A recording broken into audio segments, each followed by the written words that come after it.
Alors, qu'en est-il de la situation de la femme rurale au Maroc? La situation de la femme rurale au Maroc, elle reste toujours très difficile parce que dans la zone où j'avais travaillé, qui est le Souss Massadra, on se retrouve avec 92% de femmes rurales qui travaillent dans le champ. Ces femmes, elles travaillent dans les champs, elles ont une petite indemnité de journalière ou même par semaine. Le problème qui se pose, c'est que lorsqu'elles vont chez elles, le mari, il prend l'argent. Bon, le mari, il peut fumer, il peut acheter des cigarettes avec cet argent, il peut acheter de l'alcool avec cet argent.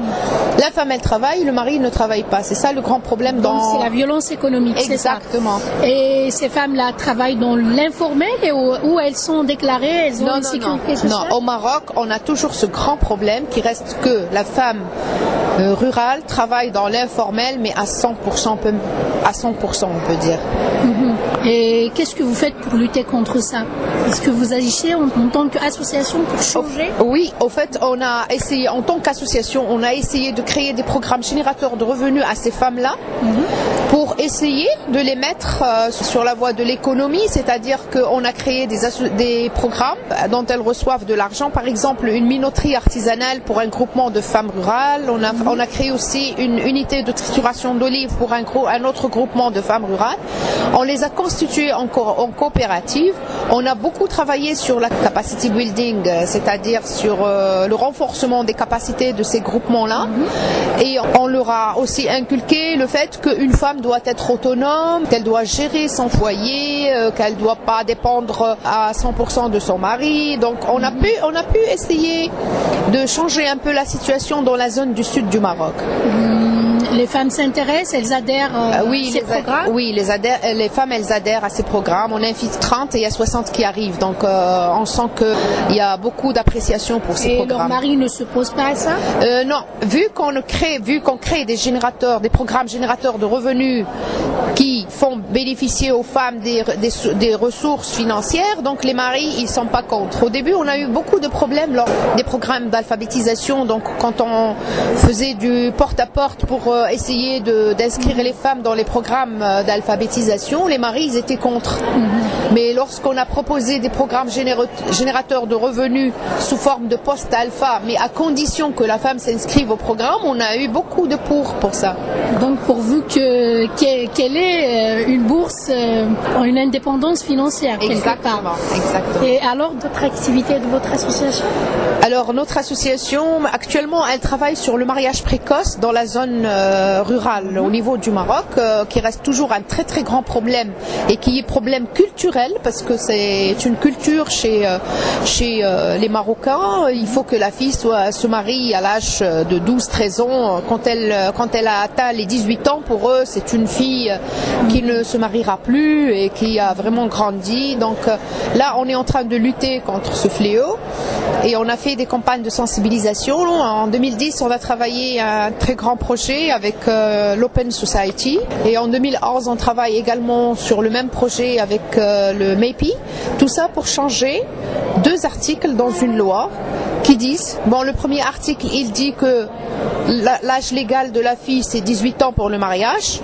Et un autre article qui est contradictoire, qui reste toujours dans la loi de la Moudawana du Maroc, qui dit que le père ou le juge, s'il juge que la fille, par exemple, à partir de 16 ans, si elle est capable de gérer une maison, elle peut se marier. Il y a une contradiction. Une contradiction quelque part, parce que le juge, quand il voit une fille de 12 ans, par exemple, qui est pleine et qui est grande de taille, pour lui, bon, il dit qu'elle a 16 ans, parce que déjà, dans tout le monde rural, ils n'ont pas encore les papiers al-Madaniya. Les livrets... Ils ne sont pas inscrits à l'état civil. Non, ils n'ont pas les livrets de l'état civil. Oui. Et là, ça pose un problème. Et alors, il y a une baisse après votre sensibilisation. Oui, après notre sensibilisation, donc déjà, on a commencé à sensibiliser au niveau des collèges, au niveau des écoles, au niveau... on sent que c'est vraiment très difficile. Le pourcentage, il ne peut pas dépasser 2%, par exemple, de personnes qui se sont retirées, qui ne se marient plus avec cette... Et ces filles, elles sont pour, contre ou elles... Ah, les filles pour elles, c'est une culture. Pour elles, c'est les parents qui décident. Pour elles, oui, elles cèdent. Elles cèdent. Concernant les violences. Concernant la violence, comme dans tous les pays du monde, on sait qu'il y a de la violence même dans les pays même dans les États-Unis, dans les pays d'Europe et tout ça. Donc on n'est pas à l'abri, mais la violence à l'égard de la femme au Maroc, on la voit surtout violence conjugale. Il y a aussi la violence domestique. Pour nous, la violence... C'est normal une fille qui se marie à l'âge de 12 ans. Oui, exactement. Et vous avez proposé un projet qui sanctionne après l'affaire de la fille. Ouais. Il n'y a pas que Amina Filali, parce que dans la même période, il y avait d'autres filles qui se sont suicidées dans d'autres régions du Maroc. Mais les médias n'ont pas beaucoup déclaré parce qu'ils ne voulaient pas que ce soit vraiment une affaire nationale. Une affaire politique. Politique, exactement. Donc il y a beaucoup de femmes qui se suicident dans le monde rural. Oui, il y a beaucoup de suicides comme ça. Et vous, qu'est-ce que vous faites pour lutter contre ça?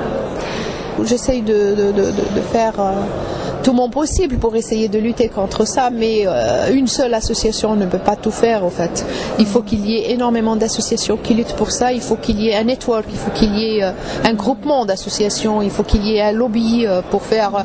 Il faut beaucoup d'advocacy au niveau du Maroc, mais notre problème au niveau du Maroc, c'est que nous, en 2010, on était dans de très très très bons chemins, donc on était soutenus par l'État, on avait beaucoup de possibilités de faire énormément de choses. Actuellement, avec l'État islamiste, avec la ministre de Femmes qui est islamiste et qui est pour le mariage précoce, là on commence à avoir des bâtons dans les roues, on commence à avoir des petits problèmes. On lutte, on fait notre possible. Et qu'en est-il des avortements? Justement, j'ai lu un article. Oui, au niveau des avortements, on a reçu un grand bateau qui venait au Maroc pour essayer de regrouper toutes les filles pour faire des avortements au niveau du Maroc. Et toute la société civile a été contre et on a bloqué ce navire et rien ne s'est passé au niveau du Maroc. C'est des filles violées ou c'est des filles... Je ne peux pas vous dire parce que je ne travaille pas là-dessus, donc je ne peux pas vous dire. Je sais que l'avortement, il existe au Maroc, mais je ne peux pas vous dire ni combien, ni comment, ni... Quelles sont les lois restrictives que vous souhaiteriez abroger ou réformer? En fait, je souhaite changer la loi du mariage parce qu'elle reste une énigme. Au niveau du Maroc, il y a des articles qui sont contradictoires et il y a aussi la loi pour tout ce qui est violence à l'égard de la femme. C'est plus du côté travail parce que les postes de décision, les grands postes de décision, ils ne sont jamais accordés aux femmes. Par exemple, au niveau du Parlement, au niveau des ministères, au niveau des grands organismes, on ne retrouve pas beaucoup les femmes, on retrouve avec des pourcentages vraiment trop faibles. Donc il faut qu'il y ait un quota ou il faut qu'il y ait une loi qui dise que la femme elle est comme l'homme. Il faut qu'elle soit... Elle est égale à l'homme. Exactement, il faut qu'elle soit représentée. Oui, exactement. D'accord, merci beaucoup. Je vous en prie.